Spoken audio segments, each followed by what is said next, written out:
Hola, vamos a resolver el primer ejercicio de la opción B del examen de matemáticas de selectividad de Andalucía de la convocatoria de junio de 2011, que nos dice: sea una función definida en el intervalo cerrado 1 partido por e4 en los números reales, la función definida por f de x definida a trozos como x menos logaritmo neperiano de x más si x está entre 1 partido por e y 2 ambos incluidos, y bx más 1 menos logaritmo neperiano de 2 si x está entre 2 no incluido y 4 sí incluido. Apartado A. Calcula los valores de a y b para que la función f sea derivable en el intervalo abierto 1 partido por e4. Y apartado B. Para a igual a 0 y b igual a 1 medio, halla los extremos absolutos de f, la abscisa donde se obtiene y los valores que se alcanzan. Veamos, en el apartado A sabemos que para que una función sea derivable ha de ser continua. Por tanto, hemos primero de imponer que la función sea continua en todo su dominio y, como está a trozos, pues cada una de las dos funciones, si son continuas en el intervalo en el que están definidas, solo tendríamos que imponer la continuidad en el punto en el que se unen las dos, es decir, que termina una y empieza la otra. Sabemos que para que sea continua en un punto, por ejemplo, x sub 0, para que sea continua en él, tiene que ser que la función, el valor que toma en ese punto x sub 0, exista y además sea igual al límite cuando la función tiende a ese valor por la izquierda, igual al límite cuando la función tiende a ese valor por la derecha. Es decir, vamos a tener que buscar en el punto en el que podamos dudar de la continuidad de la función, imponer que el valor de la función en ese punto sea igual al límite cuando la función se acerca a ese punto por la derecha y cuando se acerca por la izquierda. La derivabilidad pues se impone de forma análoga, pues ya que la función es continua, no tiene por qué ser derivable. Entonces, como nos piden que sea derivable, tenemos que imponer que en ese mismo punto el límite cuando x se acerca a ese punto por la izquierda de la función derivada sea igual al límite cuando la función se acerca a ese punto por la derecha de la función derivada. Por tanto, los pasos a seguir van a ser: en primer lugar, pues calculamos la función para el punto en el que un trozo termina y empieza el otro, es decir, para el punto x igual a 2. En segundo lugar, pues calculamos el límite cuando x tiende a 2 por la izquierda y por la derecha, vemos que son iguales. Bueno, en nuestro caso, como tenemos unos parámetros a y b, pues nos quedarán algunos de ellos en función de esos parámetros. Entonces, como tenemos que tener continuidad, imponemos que esos tres valores sean iguales, nos quedará una igualdad en función pues, de esos parámetros. Si solo nos queda uno de ellos, pues directamente podemos obtener su valor. Pero si nos quedan los dos, pues simplemente ahora cuando impongamos la derivabilidad volveremos a obtener algún tipo de igualdad, entonces ya podremos obtenerlo. Si obtengamos el valor de los parámetros o no, pues después calcularíamos la función derivada para cada trozo. Imponemos que el límite cuando x se acerca al valor 2 por la izquierda y al valor 2 por la derecha de la función derivada que sean iguales. Entonces, con la igualdad que obtengamos, pues ya obtenemos los parámetros o el que nos faltaba de antes, o volvemos a tener una relación con los dos, y con la que teníamos antes tendríamos dos ecuaciones con dos incógnitas y podemos obtenerlo. Entonces, tenemos, si queremos, en el apartado A los valores de a y b para que sea derivable, es decir, vamos a imponer que sea continua y luego derivable. Entonces, f de x tenemos que x menos logaritmo neperiano de x más a, si estamos entre 1 partido por e y 2, el 2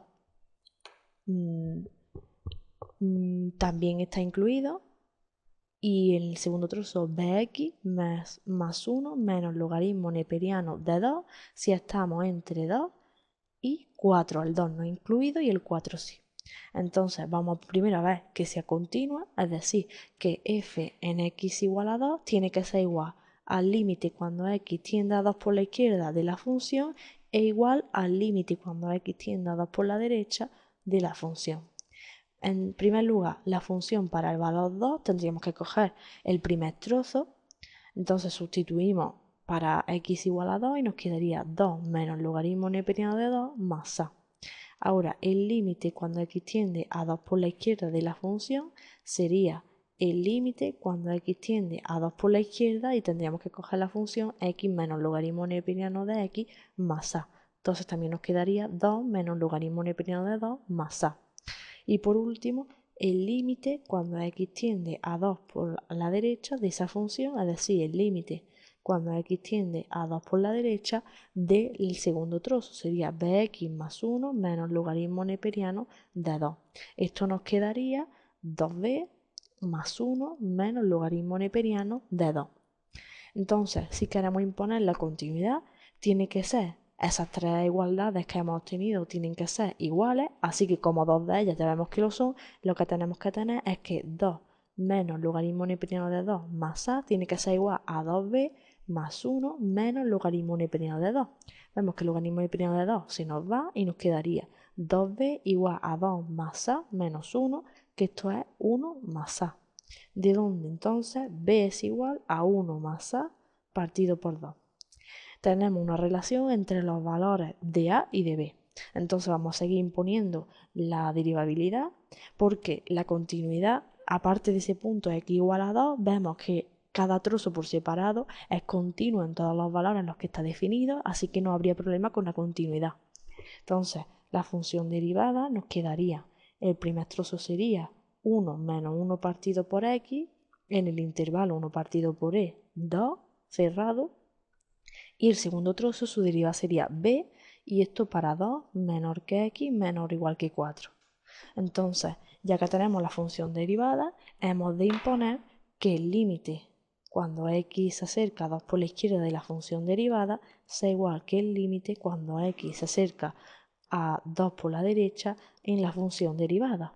Es decir, vamos a ver, el límite cuando x se acerca a 2 por la izquierda de la derivada, pues tendríamos que coger el trozo 1 menos 1 partido por x, y esto nos quedaría 1 menos 1 medio, que esto es 1 medio. Y el límite cuando x se acerca a 2 por la derecha de la función sería la función b, y esto nos quedaría igual a b. Entonces, directamente, como la derivabilidad, estos dos límites tienen que ser iguales, nos quedará que b es igual a 1 medio. Entonces, como ya tenemos el valor de b, nos volvemos a la igualdad que obtuvimos entre a y b cuando hemos impuesto la continuidad, y nos quedará que 1 medio es igual a 1 más a partido por 2, de donde entonces 1 es igual a 1 más a, entonces a es igual a 0. Ya tenemos los valores de a y b para que la función sea derivable, es decir, que sea continua y también derivable. En cuanto al apartado b, nos dicen para los valores a igual a 0 y b igual a 1 medio, que en realidad son exactamente los mismos que hemos tenido, hallan los extremos absolutos de f. Los extremos absolutos sabemos que son los máximos y los mínimos de la función, y matemáticamente estos máximos y estos mínimos relativos son los valores en los que la derivada de la función se anula. Entonces, en nuestro caso, en el apartado b, ya sustituyendo el valor de a y el valor de b que hemos obtenido, la función sería por trozos x menos logaritmo neperiano de x si estamos entre 1 partido por e y 2, y 1 medio de x más 1 menos logaritmo neperiano de 2 si estamos entre 2 y 4, el 2 no incluido. Entonces, si hacemos la función derivada, que es lo que nos interesa porque estamos buscando los extremos, es decir, estamos buscando qué valores hacen la derivada igual a 0, la función derivada nos queda 1 menos 1 partido por x si estamos entre 1 partido por e y 2, y nos queda 1 medio si estamos entre 2 y 4. Entonces, ¿qué valores hacen la primera derivada igual a 0? Obviamente el segundo trozo nos da 1 medio, eso no hay ningún valor de x que lo haga nulo, así que las soluciones serán aquellas que no hagan 1 menos 1 partido por x igual a 0. Estos valores serán entonces, si despejamos, nos quedará que 1 tiene que ser igual a 1 partido por x, así que x tiene que ser igual a 1. En x igual a 1 es posible que haya un máximo o haya un mínimo. Entonces, vamos a ver, ya que tenemos su valor de abscisa, vamos a ver el valor que se alcanza, es decir, calculamos f en 1 y nos quedaría, como es 1, está definido en el primer trozo, nos quedaría x menos logaritmo neperiano de x, es decir, 1 menos logaritmo neperiano de 1, es decir, 1 menos logaritmo neperiano de 1 es 0, esto nos quedaría 1, así que el punto de posible máximo o mínimo, es decir, extremo absoluto, sería el punto 1, 1. Para ver si es máximo o mínimo, pues calculamos la segunda derivada. Si la segunda derivada en ese valor nos sale positiva, será un mínimo, y si la segunda derivada nos sale negativa, será un máximo. Entonces, si hacemos la segunda derivada en el trozo en el que está definida, nos queda 1 más 1 partido de x cuadrado, que sustituyendo Entonces, para x igual a 1, esto nos queda 1 más 1 partido por 1, que esto es igual a 2 y es positivo. Como el valor de la segunda derivada es positivo, esto quiere decir que tenemos un mínimo en el punto 1, 1. Así que, si recapitulamos, en el apartado A nos piden imponer la derivabilidad a un determinado intervalo. Entonces, para que una función sea derivable y también ha de ser continua, imponemos que se cumpla la continuidad, es decir, que en el punto conflictivo en el que puede o no ser puedes o no ser continua, imponemos que el valor de la función en ese punto sea igual al límite cuando la función se acerca a ese punto por la izquierda y por la derecha y toman el mismo valor. Y la derivabilidad es exactamente igual, pero para la función derivada. Entonces, imponiendo esas condiciones, obtenemos una serie de relaciones entre los parámetros a y b y podemos obtener su valor numérico. En cuanto al apartado B, ya que nos piden los extremos absolutos, sabemos que los extremos de una función vienen dados por los valores que anulan la primera derivada. Así que, habiendo derivado la función, vemos qué valores hacen que esas funciones derivadas sean nulas y ya que obtenemos su valor, vemos si es un máximo o un mínimo con la segunda derivada. Si la segunda derivada nos sale positiva, es un mínimo, y si la segunda derivada es negativa, sería un máximo. En este caso, pues nos salía un mínimo en el punto 1, 1. Así que esto es todo y espero que lo haya entendido. Hasta luego.